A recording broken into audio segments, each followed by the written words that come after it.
જય શ્રી કૃષ્ણ. હું સ્નેહા મારી પહેલી રસોઈમાં તમારું સ્વાગત કરું છું. આજે આપણે બનાવશું કાગવાસ અને જોશું કે કાગવાસ અર્પણ કેવી રીતે કરાય.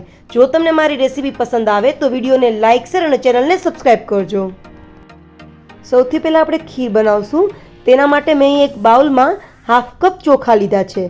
હવે આપણે પહેલાં ચોખાને પાણીથી સારી રીતે ધોઈ લેશું.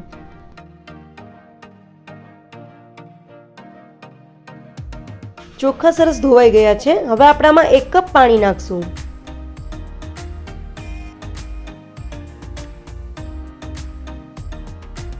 હવે મેં અહીં એક કુકર લીધું છે, તેમાં 1 ગ્લાસ પાણી નાખ્યું છે. હવે આપણે એમાં એક રીંગ રાખી દેશું અને તેમાં આપણે ચોખાનું જે બાઉલ છે તે રાખી દેશું.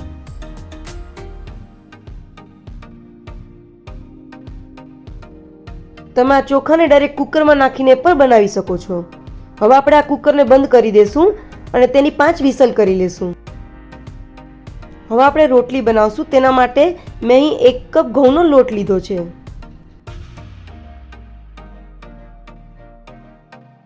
હવે આપણે આમાં હાફ ટેબલ સ્પૂન ઘી નાખશું. આપણે આ કાગવાસની રોટલી બનાવતી સમયે તેમાં તેલનો યુઝ નથી કરવાનો, ઘીનો યુઝ જ કરવાનો છે. હવે આપણે પહેલાં એને લોટ સાથે સારી રીતે મિક્સ કરી લેશું. હવે આપણે આમાં જરૂર પ્રમાણે પાણી નાખશું અને રોટલી જેવો નરમ લોટ બાંધીને તૈયાર કરશું.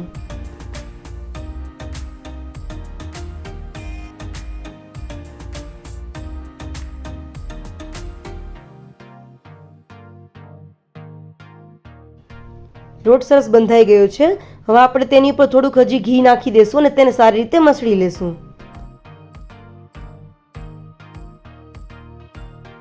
હવે આપણો આ પરફેક્ટ લોટ બનીને તૈયાર છે. હવે આપણે જે કુકરમાં ચોખા મૂક્યા હતા તે સરસ રીતે બફાઈ ગયા છે અને આપણો જે આ ભાત છે તે બિલકુલ તૈયાર છે. હવે આપણે આમાંથી ખીર બનાવશું. હવે આપણે ગેસ ઉપર એક તપેલું રાખશું અને તેમાં 1 કપ દૂધ નાખશું. હવે આપણે જે ભાત બનાવ્યા છે તે આમાં એડ કરી દેશું.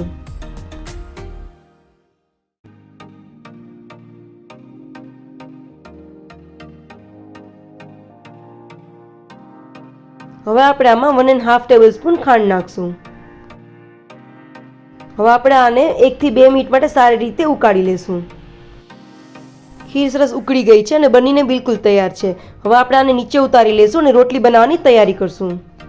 હવે આપણે અહીં કાગવાસ માટે 4 રોટલી બનાવવાની છે. તો આપણે અહીં પડવાળી રોટલી બનાવીને તૈયાર કરવાની છે.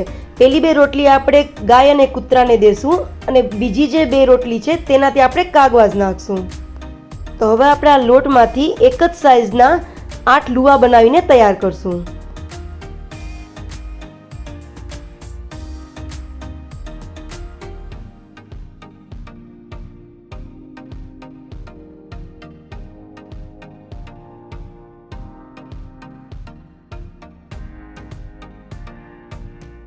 હવે આપણે આ લુવાને ડ્રાય લોટમાં ડીપ કરી અને નાનકડી રોટલી બનાવીને તૈયાર કરશું.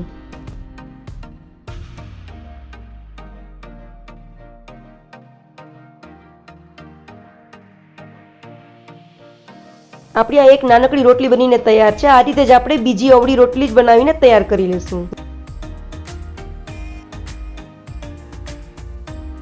હવે આપણે અહીં એક જ સાઇઝની 2 રોટલી બનાવીને તૈયાર કરી છે. હવે આપણે એક રોટલી ઉપર થોડું ઘી લગાવી લેશું. કિનારી સહિત આખી રોટલીમાં સરસ રીતે ઘી લાગે એનું આપણે ધ્યાન રાખવાનું છે.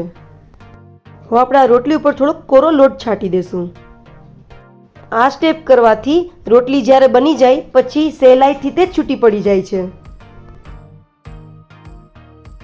હવે આપણે જે આ બીજી રોટલી છે તેને એની ઉપર રાખી દેશું.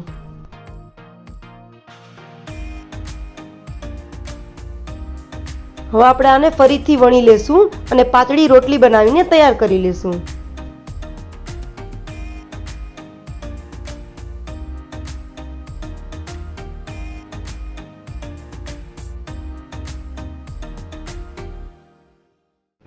હવે આપણે આ પડવાળી રોટલી વણાઈને તૈયાર થઈ ગઈ છે. હવે મેં ગેસ ઉપર એક તવી ગરમ કરવા માટે રાખી છે અને તવી સરસ ગરમ થઈ ગઈ છે. હવે આપણે આમાં આપણી પડવાળી રોટલી છે તેને શેકવા માટે નાખી દેશું. રોટલી એક સાઈડથી થોડીક પાકી ગઈ છે તો આપણે એને પલટાવી લેશું. આપણે કંઈ પણ વસ્તુ જે ભગવાન માટે બનાવતા હોય કે કાગવાસ માટે બનાવતા હોય તે શુદ્ધ એટલે કે આપણે ચાખેલી કે વાપરેલી ના હોય તેવી યુઝ કરવાની છે. બીજી સાઈડ પણ થોડી પાકી ગઈ છે, તો આપણે ફરીથી આ રોટલીને પલટાવી લેશું. હવે આપણે ગેસની ફ્લેમ મીડિયમ કરી નાખશું અને બંને સાઈડથી થોડું પ્રેસ કરી અને તેને શેકી લેશું. આપણે આ રોટલીને ડાયરેક્ટ ગેસ ઉપર ફૂલાવવાની નથી, આપણે આને તવી ઉપર જ આ રીતે પ્રેસ કરીને શેકવાની છે. રોટલી સરસ રીતે શેકાઈ ગઈ છે. તમે તવીથાની મદદથી એક પર જરાક ઉપર કરો તો સહેલાઈથી બંને રોટલી અલગ થઈ જાય છે. હવે આપણે એને એક પ્લેટમાં કાઢી લેશું. હવે આપણે રોટલીને આ રીતે અલગ કરી લેશું. હવે આપણે આની બંને બાજુએ ઘી લગાવી લેશું.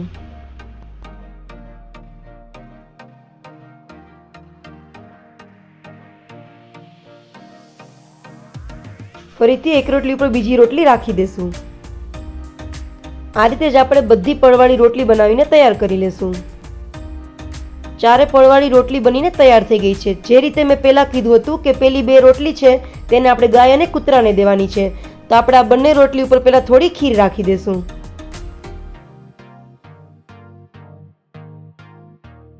ખીર ઉપર તુલસી પાન રાખી દેશું.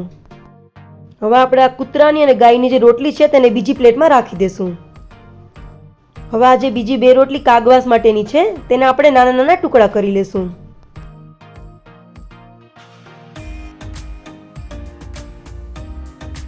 રોટલીના નાના નાના પીસ થઈ ગયા છે. હવે આપણે તેની ઉપર તુલસી પાન રાખી દેશું. બાકીની જે બચેલી ખીર છે તે પણ બધી આપણે આની ઉપર નાખી દેશું. હવે આપણે આને હાથની મદદથી સારી રીતે મિક્સ કરી લેશું. આ સરસ મિક્સ થઈ ગયું છે. તો કાગવાસ માટેની હવે બધી તૈયારી થઈ ગઈ છે. હવે આપણે કાગવાસ અર્પણ કરવા માટે ટેરેસ ઉપર જશું. કાગવાસ અર્પણ કરવા માટે આપણે અગાસી ઉપર, ધાબા ઉપર જ્યાં આપણે કાગવાસ અર્પણ કરવાનું છે તેની ઉપર થોડુંક પાણી છાંટી દેશું. હવે આપણે આ જગ્યાએ પાતર રાખી દેશું. પાતર ઉપર પણ થોડું પાણી છાંટી દેશું. હવે આપણે જ્યાં કાગવાસ માટે ખીર રોટલીને ચોળીને તૈયાર કર્યા છે તેના 5 મોટા મોટા કોળિયા બનાવી અને આ પાતર ઉપર રાખી દેશું.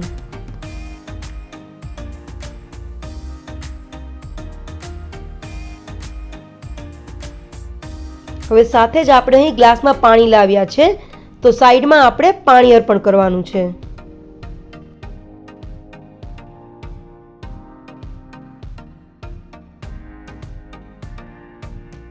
આ રીતે કાગવાસ અર્પણ કર્યા પછી આપણે પિતૃને નમસ્કાર કરી અને તેના આશીર્વાદ લેશું.